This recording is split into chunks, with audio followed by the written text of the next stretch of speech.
Good evening. 1 month since the first case of COVID-19 was reported in Malta, Malta registered 52 new cases of COVID-19 in the past 24 hours, and none so far are linked to the Hull Farm Migrant Open Centre. Deputy Prime Minister and Health Minister Chris Fearn said the surge brings the total of cases registered since the start of the pandemic to almost 300, insisting the sudden increase was to be expected. One of the new cases concerns an elderly person resident at an old people's home, and Public Health Superintendent Charmaine Gauci said has now been isolated, and patients who were in the same ward and staff members who may have come in contact have been placed in quarantine.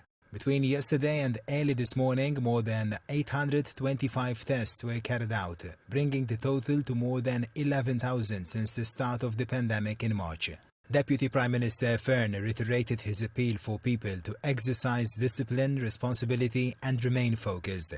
He urged employers to adopt telework as much as possible and asked people to remain at home unless it was necessary for them to go out.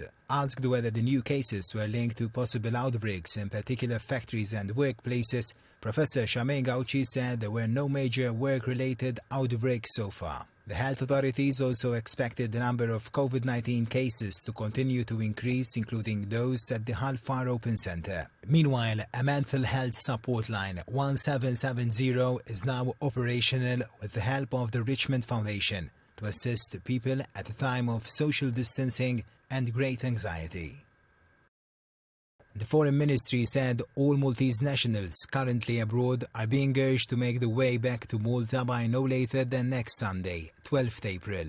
The Ministry said in a statement that in view of the ever-increasing spread of the COVID-19 and in view of increasing lockdowns of airports abroad, Maltese nationals currently abroad are urged to make the way to Malta by no later than next Sunday via London Heathrow or Frankfurt in Germany by making use of any available commercial flights.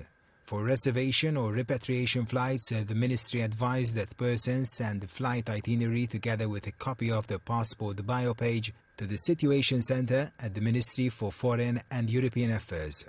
It can also be reached by phone on 0356 2204 2200.